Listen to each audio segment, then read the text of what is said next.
How's it going, everybody? This is Beat the Bush. Today, I'm going to talk about money, money, money.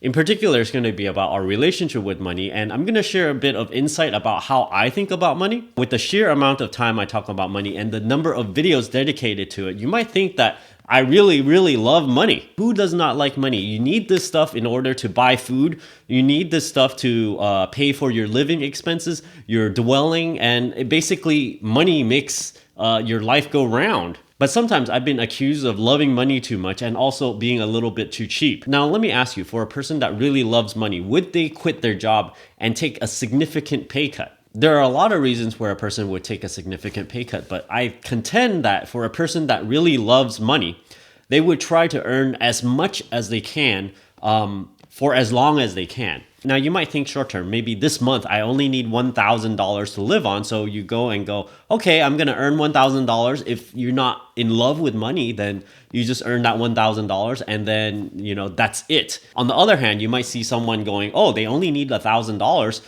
every single month, but then they go around saving a lot, like $10,000, $20,000, $50,000, and then you might think, oh, they really like money. They love money because they just like the idea of having more and more of it. If you look at it in that context, sure, that person might look like they love money a lot because they're just hoarding as much as they can. To me, however, there's a bigger goal here. It's essentially trying to buy your life back from your employers. To me, if you're on a salary, you're essentially a modern day slave. You're being extracted of your life force, basically, and in turn, you're getting paid money. Now, there are several tests to see if you are a slave to your job. I mean, there are a certain percentage that truly love their job and they'll go, no, they're not a slave to it at all because they really like it. They enjoy it. Now, you can figure out if you're a slave to a system or not. Just basically don't go to work. And obviously, if you just don't go to work for a while, try like a week. You'll probably get fired within the week if you just don't show up for a week. You're in a way also a slave to the system if you have a mortgage because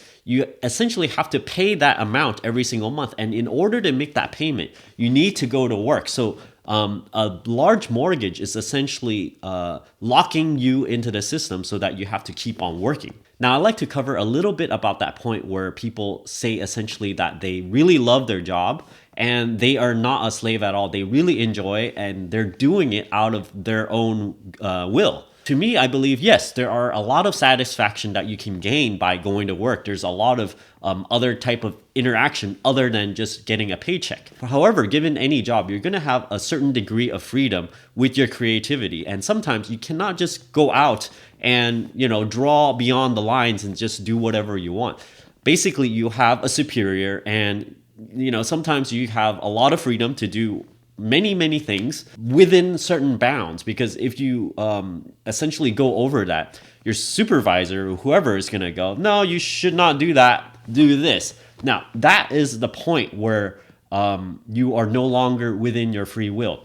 When someone tells you something, it might be in a nice way where, they try to suggest it and go, oh, why don't you do this? Or, it might be good if you do this. But, that's just a nice way of saying things. They're not commanding you directly, but that, that's essentially what you need to follow. So those are sort of subtle, commands that essentially obligates you in your job to do what your job function requires you to do. So my argument here is whenever you're working for a wage, you're essentially tied into the system, and trying to save enough so that you can retire early is kind of like buying your life back. And this large amount that you need to save up, you can easily calculate it. Let's say your burn rate, it's about $20,000. You divide it by 0.04, the 4% safe withdrawal rate, then that equates to about $500,000 in liquid assets that you need to have sit there so that it can appreciate that 4%, so that you can take that, extract it, and use it as your living expenses. Now, $20,000 is pretty comfortable if you already have a home that's fully paid off, be it that's a $200,000 home or a $1 million home. Whatever range, wherever that you're living, if you have a home that's fully paid off, your living expenses just drops down dramatically. Having your own place paid off greatly reduces the amount of liquid assets that you actually need in order to generate enough income so that you can use it for your day-to-day expenses. So in light of this, I see this hoarding money thing is not really like me trying to hoard as much money as possible. I'm not trying to hoard millions and millions of dollars. The whole purpose here is that, yeah, I might seem like I'm being cheap or I'm trying to hoard money or something, but only up to a certain point where I have enough to sustain my life and I can essentially buy my life back from whoever's employing you. Back in the day, there's slavery, and of course, I cannot tell you about it based on experience, but people can buy their freedom with a large chunk of money. And this is kind of essentially the same thing. If you have a large chunk of money, which I estimate between $500,000 to $1 million per person, then you can kind of essentially buy your freedom back, buy your time back essentially, and just sort of free yourself to do other things that you actually want to do. Now, when I estimated the $20,000, this is a pretty tight budget and you need practice in order to reduce your expenses that much. For some people that are living on a low income, yeah, they're gonna go, oh, this is really easy, I already do that. Now, I quoted a $20,000 burn rate every single person every single year. Now, if you have two people, sure, maybe you only need to spend $36,000, not exactly double because there'll be some overlap. Some people that earn maybe $30,000 already earned this amount, but it's going to be a really hard uphill battle to try to save $500,000 based on a $20,000 burn rate if you earn $30,000. However, if you earn $50,000 and you only burn $20,000 every year, then you might be able to save $500,000 probably within 10 years or so. So buying your time back away from this slavery system, and I call it slavery loosely because you're not exactly getting whipped. You're not being forced to do it because a lot of employment, it's at will. You can quit anytime you want, but you know there's dire consequences for quitting. You're essentially going to lose a lot of material things that you have. You're not going to be able to eat. So it's kind of like a slightly forced and enforced type of employment because you need the job. A lot of people need the job because people can't just go, oh, just quit. So once you get yourself into this situation where you can quit at any time that you want because you saved enough, then you essentially bought your time back and you essentially have a hold of basically your life. Now, let me go back to the $500,000 liquid assets thing. You don't actually need $500,000 just sitting there in a brokerage account collecting dividends. The point here is you can essentially supplement your investment income with residual income, you know, royalties or whatnot, anything where it's sort of a passive income. It does not have to be in the form of investments, of stocks and stuff. You can essentially, you know, go and write a book where it's essentially you'll get royalties. You know, maybe let's say you get $10,000 of royalties and every single year, and then maybe it'll taper off. So it's going to be a little rocky. You need to service it a little bit because it might be semi-passive. You need to put a little bit of work into it to get it going. But at least I think writing a book might give you a lot more freedom. You might have to listen to publishers about their guidelines or whatnot, but at least if you put your creativity into the book, then I believe this type of latitude that you have, it's a lot more freer than working for someone. So if you have $10,000 of passive income, you can essentially have this $500,000 requirement. Then suddenly you only need $250,000 in investable assets to give you $10,000 of passive income, and then you can grab the other $10,000 that you need from royalties or any kind, maybe like rental income or something like that. You can pool all this together, and if you have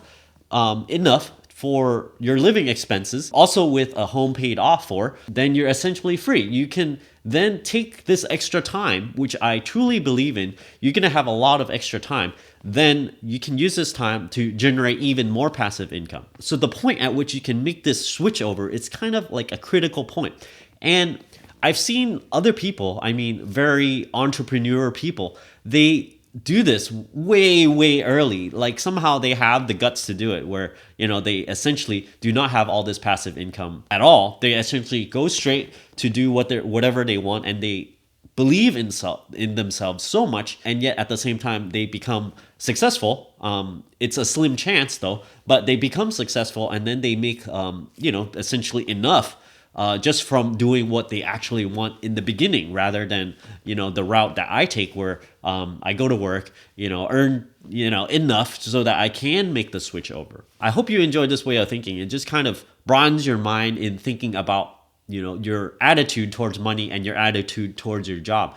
You need your job to make your money so that you can have a pool of it to begin with and essentially retire on. Don't forget to give me a like on this video, comment down below. Let me know what you think of my fake diamond over here. Check this out. It's just a piece of glass. It's not even crystal, but it's pretty neat to look at because it just shimmers and it's huge. There's no way I'm gonna afford to be able to buy a huge diamond like this. This is probably, I don't know, if they ever sell something this big, it'll be like $100 million or something. Now you might think I really love money just because I bought a fake diamond like this, but I just think that, well, this thing is like 10 bucks or something. I forget how much it was. It's pretty cheap. And you do realize though, when you buy a real diamond, it's artificially inflated so that it's really, really expensive. Essentially, whenever you buy a diamond, if you ever try to sell it back, you're going to get very little return from what you paid for. Now, do you want to buy into something like this when you know that some entity out there caused the price of these to be high? It's just something that's not natural to me, and it's sort of not a sound financial decision. If you're interested in supporting my channel, check out my Audible link down in the video description below, where you can get a free audiobook. And if you don't like this audiobook, you can cancel it before the subscription expires, and you can still keep this audiobook for life and help benefit this channel. I also have a Patreon over here where you get perks such as help with your credit score or help with your finances. And as always, don't forget to subscribe to my channel over here and click that bell icon next to that subscribe button so that you get a new notification. Thanks for watching.